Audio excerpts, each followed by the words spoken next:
Very good evening to all the NEET aspirants. This is your Prasanna Ma'am from NEET World. So yes, so far we have dealt with photosynthesis in higher plants, respiration in plants, and we are in our third chapter from our plant physiology, that is plant growth and development. So from this chapter today we are going to cover these concepts beta. First we are going to look into seed germination,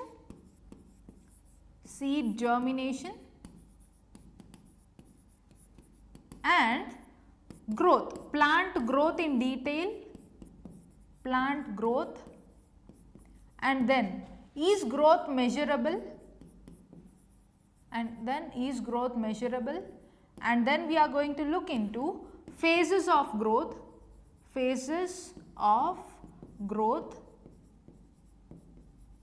growth rates,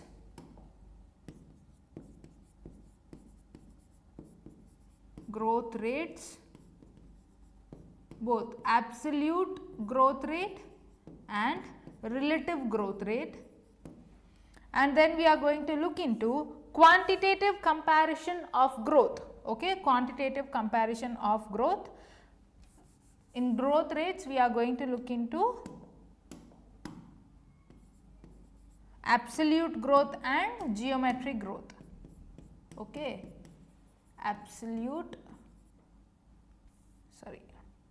arithmetic growth and geometric growth. Fine. And quantitative comparison of growth,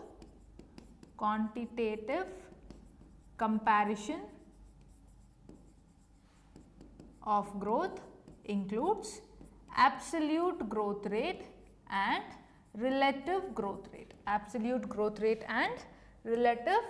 rate, and then we are going to look into differentiation,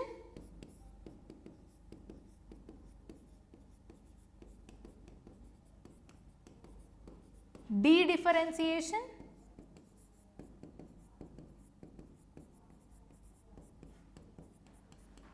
and re-differentiation.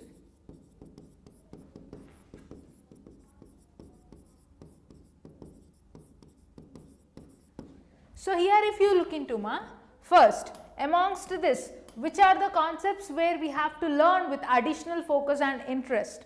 First is phases of growth. It is important. Phases of growth. Growth rates are important. Quantitative comparison, both absolute growth rate and relative growth rate is important. And differentiation, de-differentiation and re-differentiation.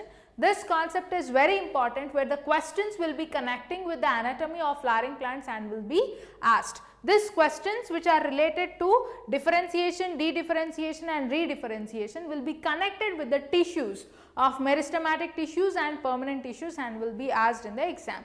So let's get started with the concept.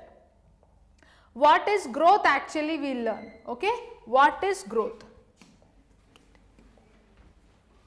What is growth? So growth from living world, we have learnt that it is irreversible permanent increase in shape and size, right ma?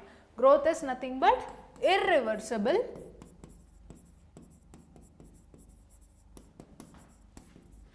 So once again for you Abdul, let me repeat the contents we are going to learn. So far we have dealt with photosynthesis and respiration na beta. So in plant physiology we are going to look into these concepts. Fine. Today what are the concepts key?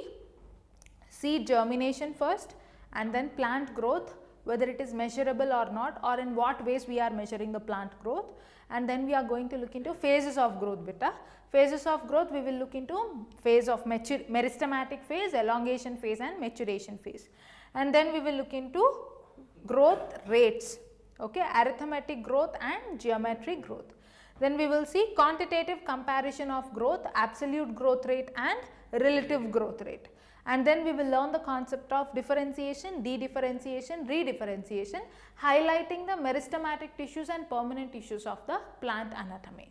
Clear right now beta? So first let us start the understanding of growth. We have learned that growth is irreversible permanent increase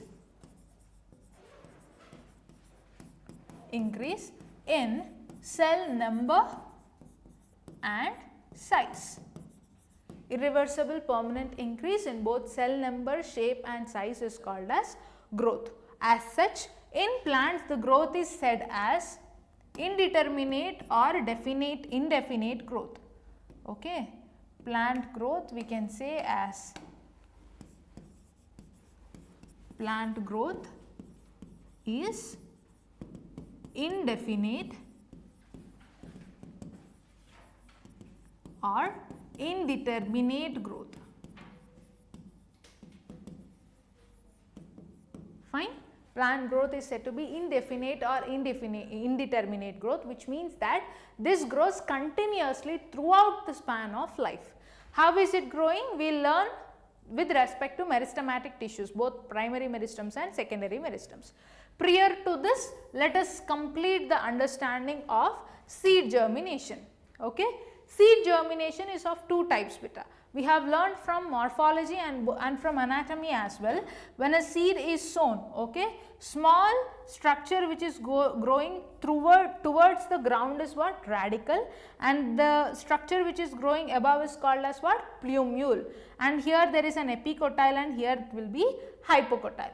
This grows towards the ground and this grows above the ground. This happens during the time of seed germination, and cotyledons will supply the nutrients for the growth of radicle and plumule. This happens na beta. So, as such we have two different types of growth, that is epigeal growth and hypogeal growth. Epigeal growth, if you see, when a seed is sown in epigeal germination what happens is, first hypocotyle comes down. Hypocotyle means the one which grows towards the ground, hypocotyle and then radicle. This grows towards the ground. First hypocotyle will come out of the cotyledons.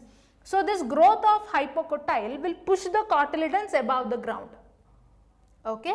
As such, cotyledons will come above the ground. So, in epigeal growth what's happening ma? First hypocotyle will grow into the ground. Okay. And second change is what? This growth of hypocotyle towards the ground is pushing the cotyledons above the ground. Okay. Cotyledons will move above the ground. This happens in epigeal germination.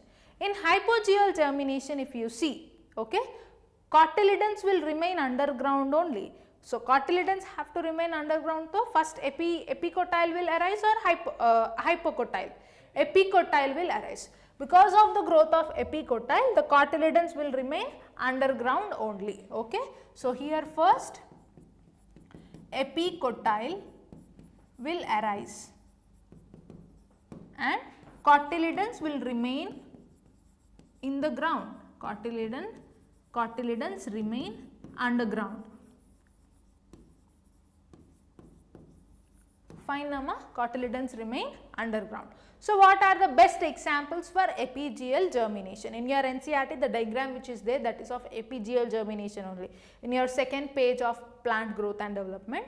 So, best examples for epigeal germination will be beans, castor and sunflower. Okay, beans, castor and sunflower are the best examples of epigeal germination. And hypogeal germination, you can take groundnut and some pulses. Okay. These are the examples of both epigeal germination and hypogeal germination. And there is one more type of germination, ma, that is viviparous germination.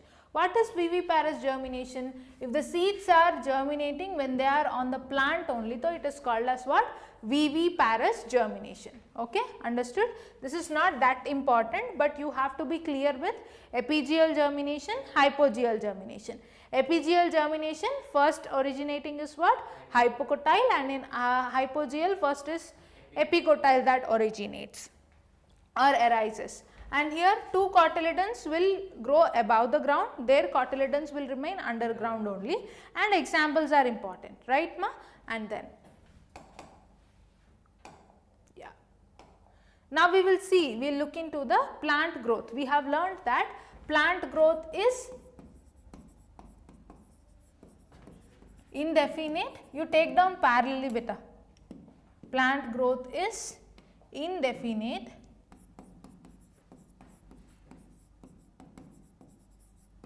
or indeterminate. Plant growth is indefinite or indeterminate. This is called as open form of growth.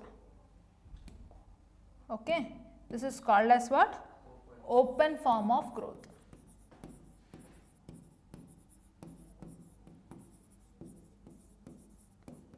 This is because of the meristems. It has two types of meristems. We have both primary meristems and secondary meristems. Primary meristems and secondary meristems.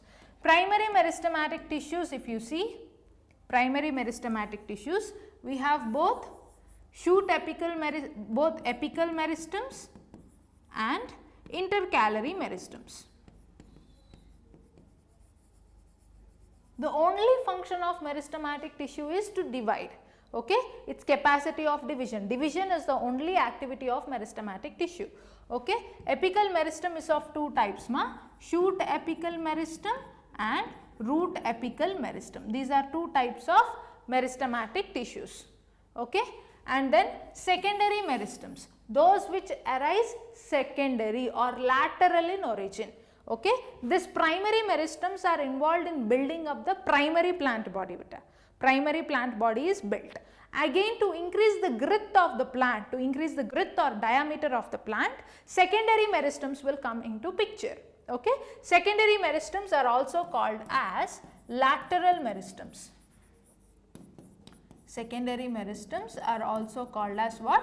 Lateral meristems. We have two types of secondary or lateral meristems, which include cork cambium and vascular cambium.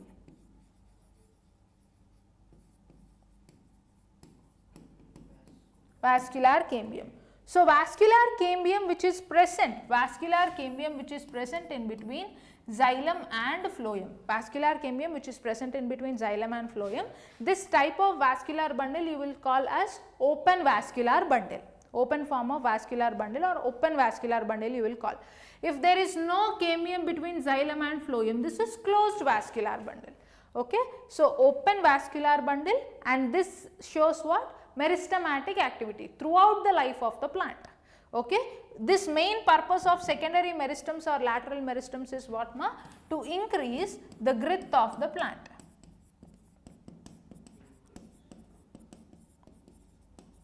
Fine.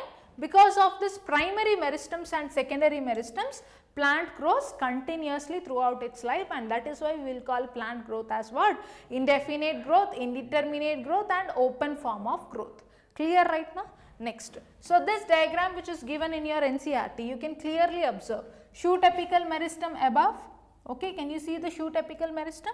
And then root apical meristem from lower side and vascular cambium which increase in the diameter. Vascular cambium. Okay. So, this arrow shows what? This is working on the increase in the girth of the plant, and this is working on the increase in the length of the plant. Fine. So, this is all about the growth, plant growth which is open form of growth. And then if you see, is growth measurable? Is plant growth measurable? How can we measure the growth? Is growth measurable? That is the question. Is growth measurable? Yes, growth is measurable on many parameters. You see, increase in fresh weight or dry weight. If any mass, living mass has increased in its fresh weight or dry weight, that is also considered as growth, and this form of growth you can observe in fruits, vegetables and storage organs. Increase in cell number, which is a key characteristic of growth. Best examples are bacteria, algae and yeast, where increase in, what do you see? Increase in cell number. Best example is root apical meristem of maize. One single root apical meristem can produce 17,500 new cells per hour. This number is important. Remember, direct liner of your NCERT. Okay, increase in cell number. Examples: bacteria, algae and yeast. Single maize root apical meristem will show how many cells, new cells per hour?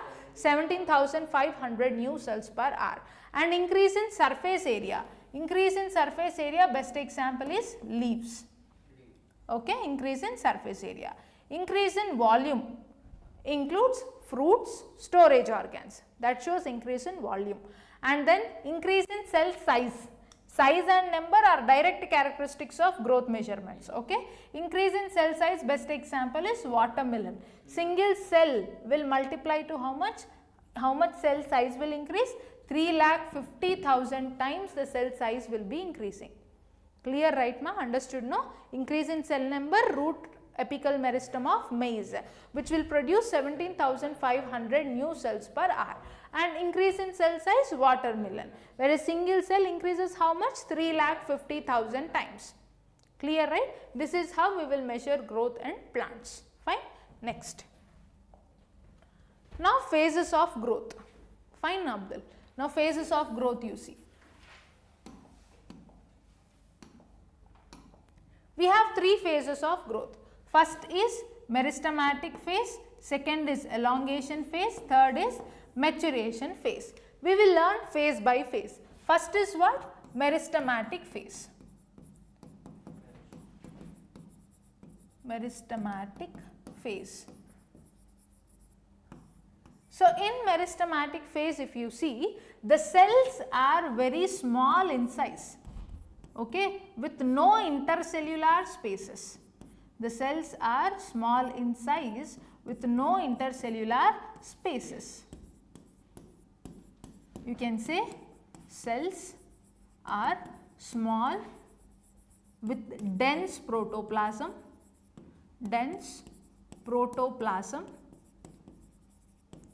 and they don't have any intercellular spaces, no intercellular spaces. Fine. And they have large shaped or large sized nucleus, very small inconspicuous vacuoles,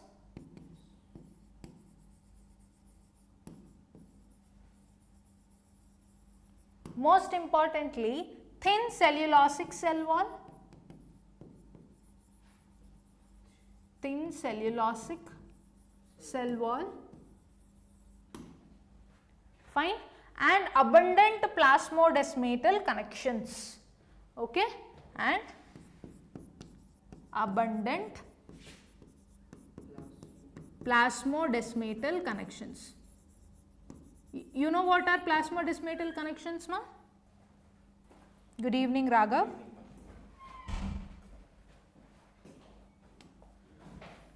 Abundant plasmodesmatal connections.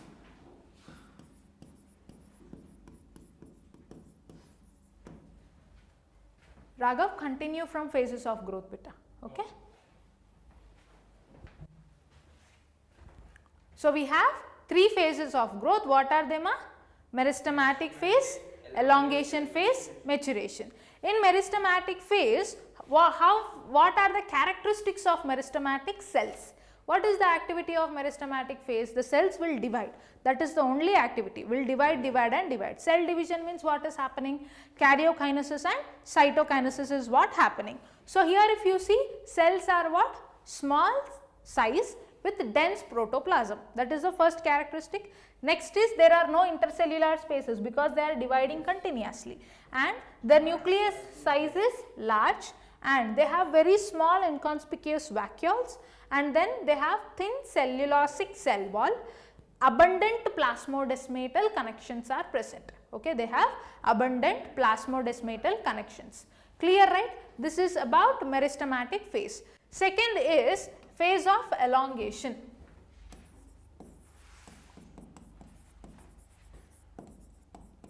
elongation phase. So if you have to consider any region of the plant, let us assume root apical meristem. So in root apical meristem beta, at the tip what do you find? Root cap. Root cap is at the tip. Fine. Do you observe this structure? From morphology of flowering plants, at the tip you have root cap, and at the maturation zone you can see root hairs. What is the difference between lateral roots and root hairs? Can you answer? Lateral roots and root hairs? Think. Simple only. If you know, if you don't know, no problem. I will say you. Lateral roots will go.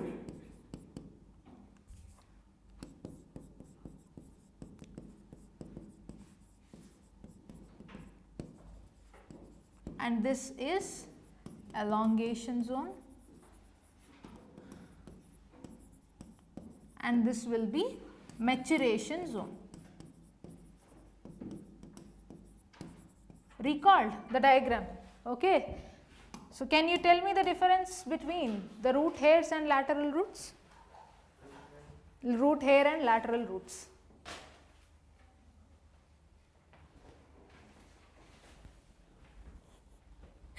Tell the difference. See, lateral roots, where do you observe? Right? In taproot system, the radical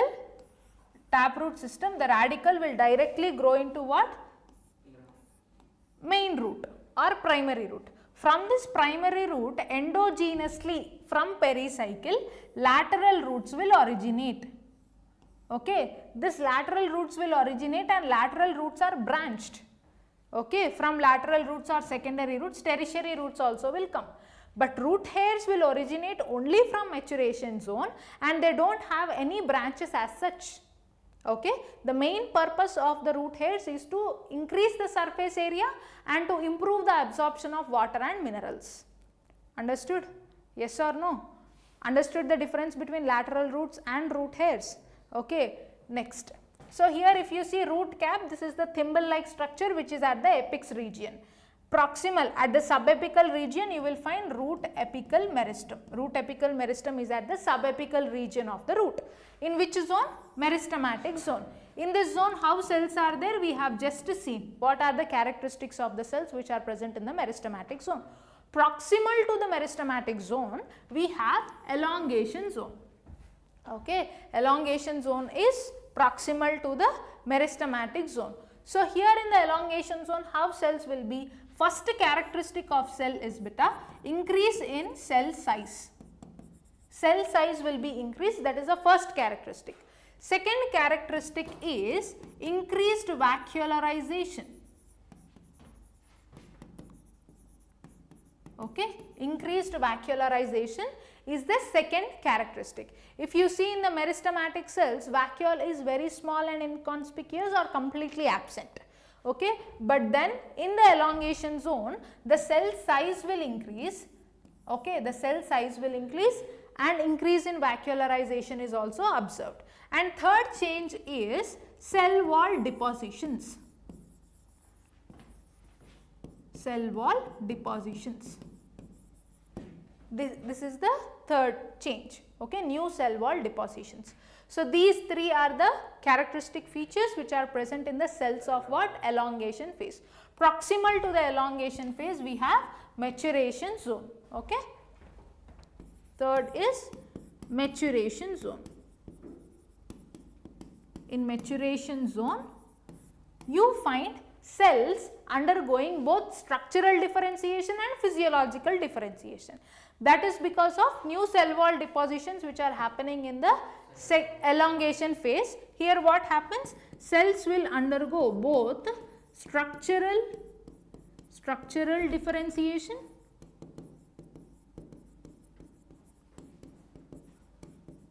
and physiological differentiation.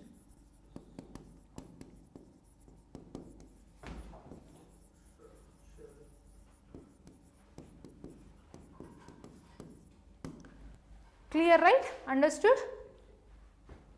So whenever you are reading phases of growth from plant growth and development, you should clearly keep a reference of root regions of the root from the morphology of flowering plants. Keep this as reference and learn phases of growth, that will be easy. Raghav here.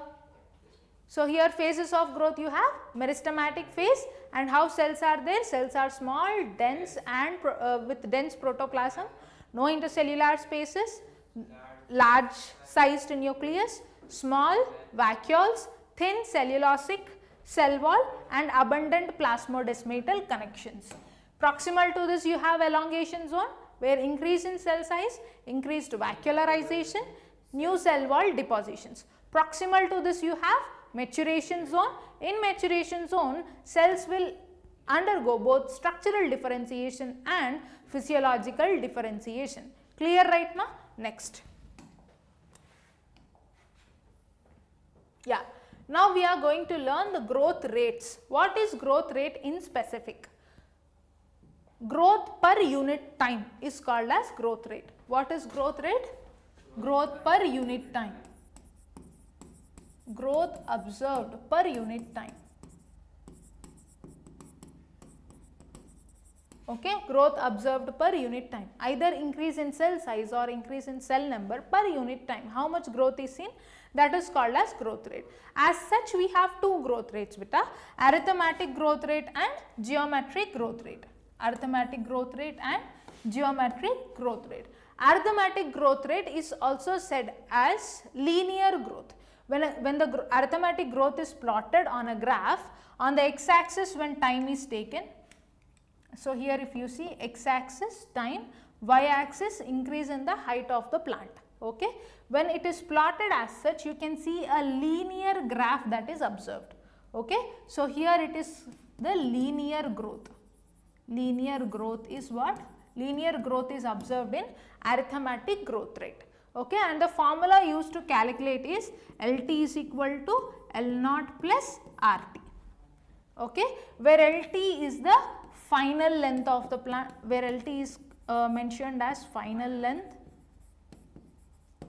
and L naught is the initial length,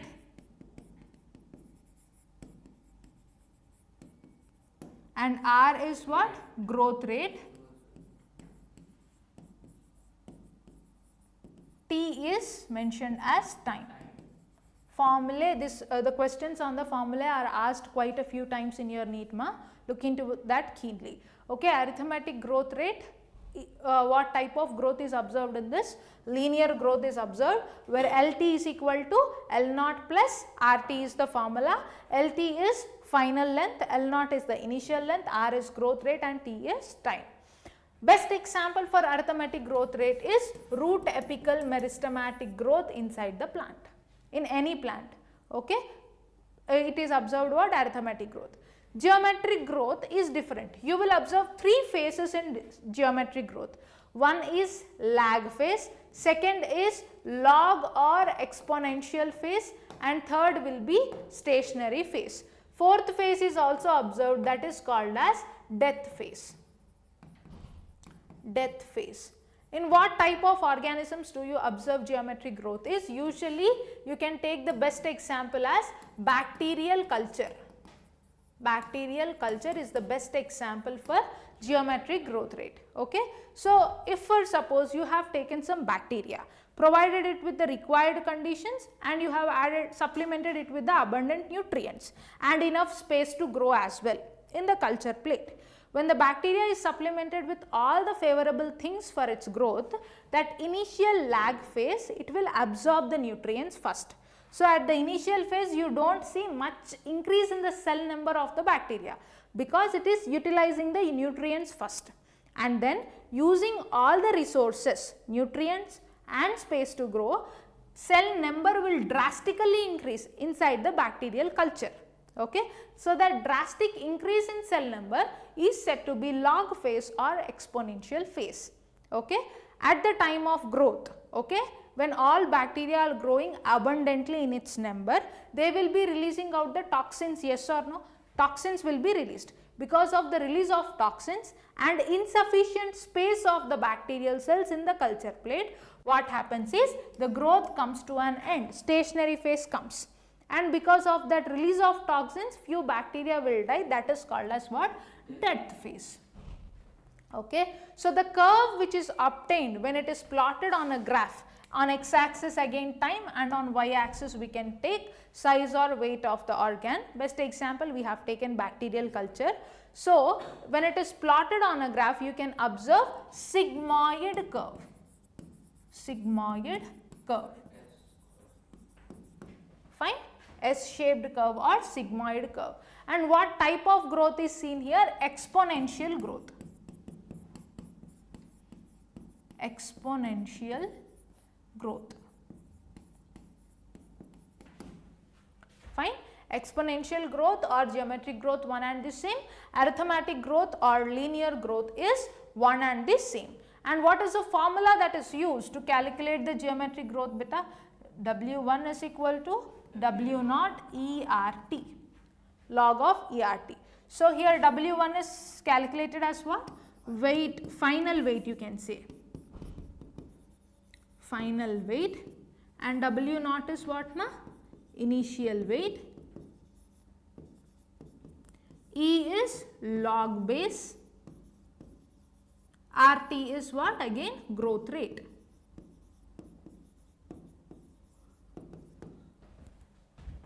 Clear, right? This is growth rate. Growth rate is nothing but increase in growth per unit time is called as growth. You have two types of growth rates here, arithmetic growth rate and geometric growth rate. Arithmetic growth rate, best example is growth in the plant body like root apical meristem, wherein this is called as what? Linear growth. Okay, this is called as linear growth. On the x axis time is taken and on the y axis the height of the plant is plotted, and the formula used is what? LT is equal to L0 plus RT. LT is final length, L0 is initial length, R is growth rate and T is time. And geometric growth rate is also called as exponential growth, wherein a sigmoid curve is obtained, right, when it is plotted on the graph. Initially lag phase, exponential phase or log phase, stationary phase, last is death phase. So, here W1 is equal to W0 ERT is the formula, where W1 is final weight, initial weight W0, E is log base and RT is growth rate. Clear, right ma? Both with arithmetic growth and geometric growth? Yeah. Next is what is this diagram which is given in your NCERT is showing both arithmetic phase and geometric phase. So, after fertilization of male gamete and female gamete, let us take human beings only. What is the male gamete? Sperm cell. Female gamete is egg, right? Post fusion the first cell formed is what? Zygote, fine. Zygote will multiply and divide. Each cell of zygote will divide, okay. Once zygote will divide into 2, 2 to 4, 4 to 8 as such, till the embryo formation each and every cell will divide, okay. No differentiation occurs initially. Once the embryonic stage is observed, then few cells will divide and few cells get differentiated, like how you see. One small example, simple example I will tell you ma. In arithmetic growth, how root apical meristem grows is one cell, okay, dividing into 2. Okay, one again starts undergoing division, whereas one matures or differentiates. Again this divides into 2, right? One is still showing meristematic activity, one gets permanent, okay. This will be the pattern of growth in the arithmetic growth, okay. In geometric growth, if you see one cell dividing into 2, 2 divides to 4 and 4 to 8 as such, completely it shows the division activity only. So, here if you see zygote till the formation of the embryo, it will divide continuously. It will show what? Geometric phase of growth, where all the cells will divide, okay. But after attaining the embryonic stage, few cells will undergo what? Differentiation. Few cells will undergo differentiation and few will still divide, okay. One cell differentiates, one cell divides, of which again one cell differentiates and one cell divides. So, first it will show what pattern of growth ma? Geometric phase, and then it will show what? Arithmetic phase of growth. Understood? This is the diagram given in your NCERT. We may expect diagram based questions also. So, I am telling you. Now, measurements of growth. How can we measure the growth? We can say this as quantitative comparison of growth. Okay, take down, very important. Calculations asked on absolute growth rate and relative growth rate, very important beta. So, this is quantitative comparisons of growth.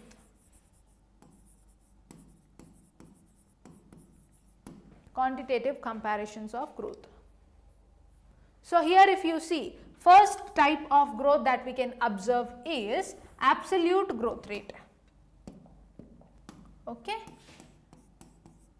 absolute growth rate, and second type is relative growth rate. Fine, absolute growth rate and relative growth rate. How you will calculate the absolute growth rate and how you will calculate the relative growth rate? In many different types the formula is explained, but I will give you a simple formula. Absolute growth rate is calculated on simple terms, final size minus initial size you can take. Final size minus initial size will give you the absolute growth rate. Okay, relative growth rate, final size minus initial size by initial size into 100 will give you relative growth rate. Okay, final size minus initial size by initial size into 100 will give you relative growth rate. Okay, so here if you see beta, final size minus initial size, we have two leaves here plotted A and B. Okay, let us calculate absolute growth rate and relative growth rate for both the leaves. First leaf A, absolute growth rate for leaf A, what will be the calculation?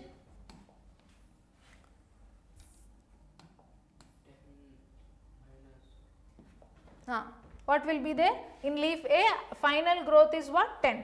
Initially it is 5 centimeters square. This is increase in surface area of the leaf. Okay, so here 10 minus 5, how much? 5 centimeters square is the absolute growth rate. Okay, second B, what will be the absolute growth rate? Final is 55 minus 5. Here also the absolute growth rate is 5 centimeters square. Okay, relative growth rate of leaf A, what will it be? You tell me. 10 minus 5 by 5 into 100. You can't cancel 5.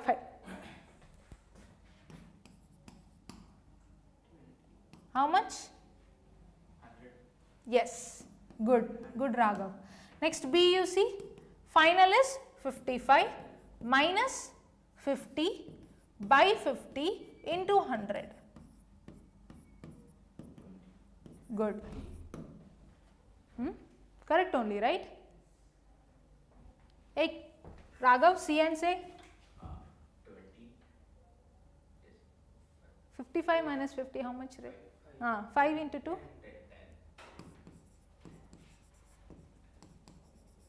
10. Okay, clear? Simple. It is as simple as it is.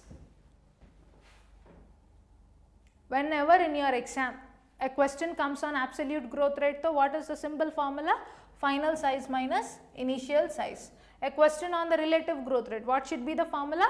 Final size minus initial size by initial size into 100. Clear, ma? So far what did we complete? On open form of growth. First we have completed seed germination, epigeal seed germination, hypogeal seed germination and vivipary germination. And second we have dealt with growth. Growth of plant is indefinite and indeterminate open form of growth, where we have looked into meristems as well, primary meristems, secondary meristems, apical meristem and intercalary, primary meristems, secondary meristems we have looked into vascular cambium and cork cambium. okay, and we have observed the open form of growth with the diagram. And then we have looked into growth rates, arithmetic growth rate and geometric growth rate, linear and there it is relative, exponential growth rate. And then we have looked into quantitative comparisons of growth, wherein absolute growth rate and relative growth rate, this is clear to you, right ma? Next, if you see differentiation, de-differentiation, redifferentiation, this is the concept. Differentiation, de-differentiation and redifferentiation. This you have to learn it keeping the reference as anatomy for sure. Let us recall all the tissues, okay, first. What are the primary tissues that we see ma? Primary meristems. What do we see? Meristematic tissues first.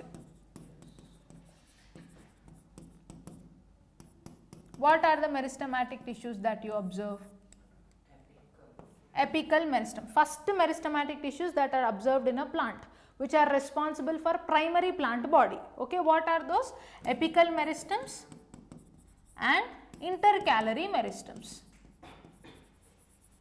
Apical meristems include what? Shoot apical meristem and root apical meristem. So, what type of growth is observed? Arithmetic growth is observed in the plants. So, as such, few cells will get differentiated. Okay, few cells will get differentiated.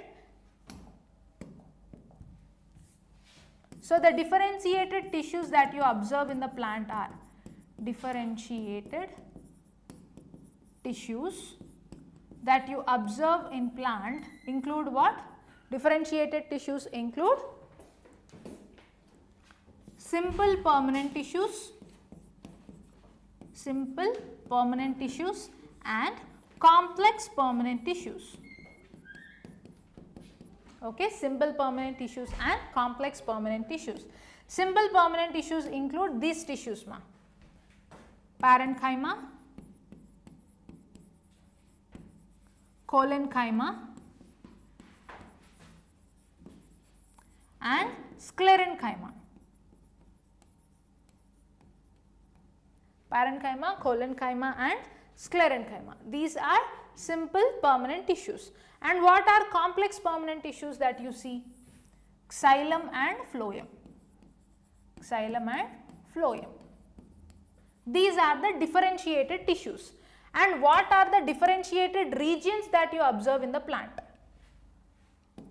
Differentiated regions.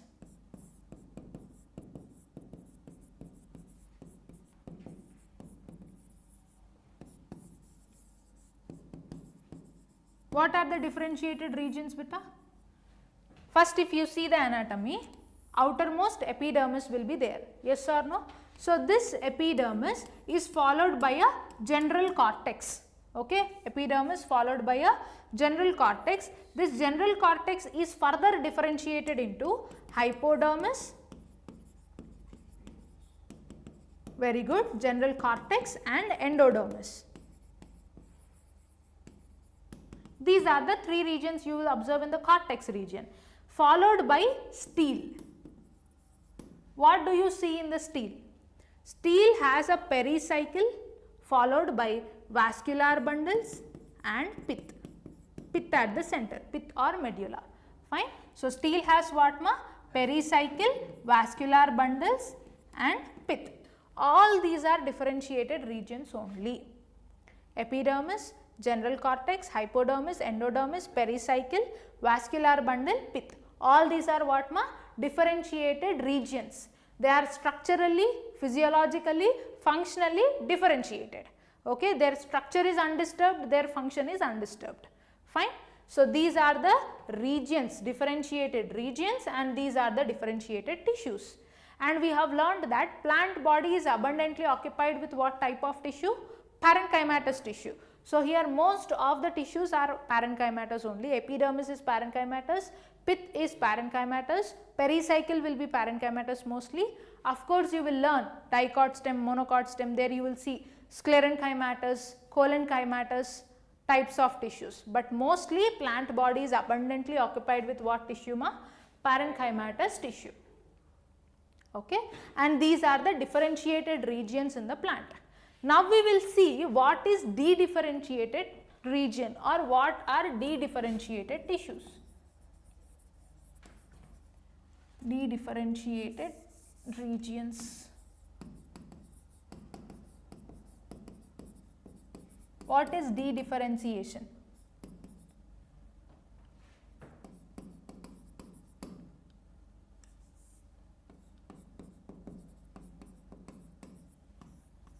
What is dedifferentiation? So these tissues I told you, right, they are differentiated. These are differentiated tissues and these are differentiated regions. This formed out a primary plant body. Okay, primary plant body is formed. Now in the vascular bundles which are present inside the stele, to increase the girth of the plant, okay, vascular, in between xylem and phloem, vascular cambium is present. That is intravesicular cambium. Intravesicular cambium will be from the beginning in dicots. Okay, in dicots, intravesicular cambium will be from the beginning. So we will not consider intravesicular cambium as secondary meristem, because it is from the beginning, it is primary meristem only. But for secondary growth, what happens is, for secondary growth, meristem will form in between two vascular bundles like this. Okay, the cells which are present here, which are differentiated, they will lose the capacity of differentiation and they will regain the capacity of cell division. Okay, what happens ma? Few cells will regain the capacity of division. Okay, that means they are losing the capacity of differentiation. That is why we are calling it as what? De-differentiation. Okay, as such, vascular cambium is formed in the stelar region, which is responsible for stelar secondary growth. Okay, and in the general cortex region, few cells will again lose the capacity of differentiation. They will gain the capacity of cell division. In which region? General cortex. Those cells are called as phellogen or secondary cambium. Okay, phellogen or secondary cambium. Understood? Two cells which are gaining again the meristematic activity or cell division activity.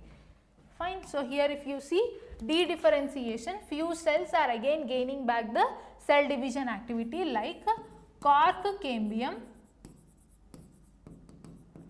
and vascular cambium. Again their activity is what? To divide, to form arithmetic growth. Okay, to divide in the arithmetic fashion or linear fashion. As such, in arithmetic or linear fashion they are dividing, means one cell will divide into two, of which one gets permanent and one will divide. Again they divide into two, one gets permanent and one divides. Right? This is the linear growth. Fine. So here what happens is, de-differentiation concept is clear to you, right? Okay, gaining back the capacity of division. This concept is clear to you, no? Now, cork cambium is responsible for extrastellar secondary growth.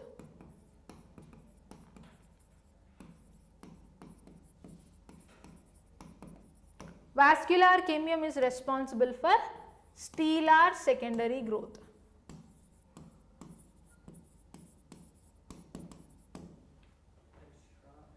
Extrastellar means in the cortex region, secondary growth is happening, right, where it is increasing in its girth, and this stellar secondary growth is happening inside the stellar region, okay, where there is increase in stellar growth. Okay, vascular bundles are increasing in its girth. Fine ma, understood, right? Now as these cells are dividing, again few cells are differentiated, yes or no?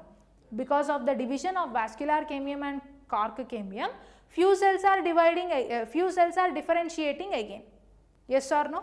So these differentiated cells which are formed due to the activity of cork cambium and vascular cambium are called as redifferentiated tissues. Redifferentiated tissues.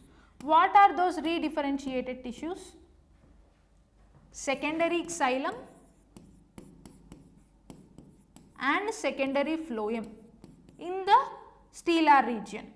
Secondary xylem and secondary phloem, okay, And in the cortex region, what do you see? In the cortex region you will see cork cells or phellum,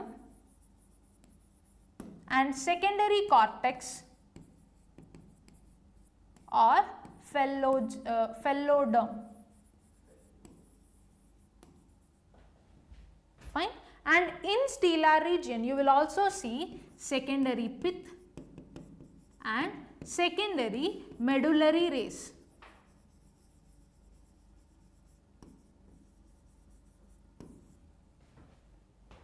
Understood, ma?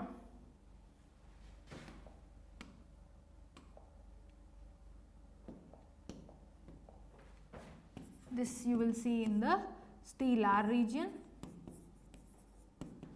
This you will see in the cortex region. All the tissues are important. 4 different types of tissues will be given, or in a box different types of tissues will be given, and he will ask you to pick out any differentiated tissues, or he will ask you to pick out any redifferentiated tissues. As such, you should be clear with all the tissues beta, from the meristematic tissues. Okay, what are the primary meristematic tissues? Apical meristem, intercalary, apical, shoot apical and root apical, and intercalary.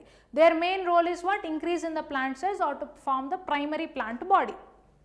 Second is, they will divide and they will form what? Differentiated tissues. What are those? Simple permanent tissues and complex permanent tissues, which include parenchyma, collenchyma, sclerenchyma, complex xylem and phloem, right? And what are the differentiated regions? Epidermis, hypodermis, endodermis, pericycle, vascular bundles and pith. These are the differentiated regions. They are structurally, functionally, physiologically differentiated. Now, dedifferentiation means few cells in the vascular region, in the stellar region, and few cells in the cortex region will lose the capacity of differentiation and they will gain the capacity of cell division. As such, you got cork cambium and vascular cambium. Again the growth is what? Arithmetic type only. Few of the cells are differentiating again. There comes the concept of redifferentiation. And redifferentiated tissues in the stellar region are this, and redifferentiated tissues in the cortex region are these. Fine? Understood? So, till today's class this is enough beta. In our next class we will look into the development, plant development and plant growth regulators in detail. Very important topic. Okay? From plant growth regulators, definitely there is a question in each and every NEET paper. That much important the concept is. And one question you may expect from this differentiation, dedifferentiation, redifferentiation. One you can expect from phases of growth. Phases of growth you have to connect it with morphology, and this differentiation, redifferentiation, dedifferentiation you have to connect it with what? Anatomy. As such you have to refer and revise. Understood? Okay, take down quickly. So that's all for today's session, ma. Thank you.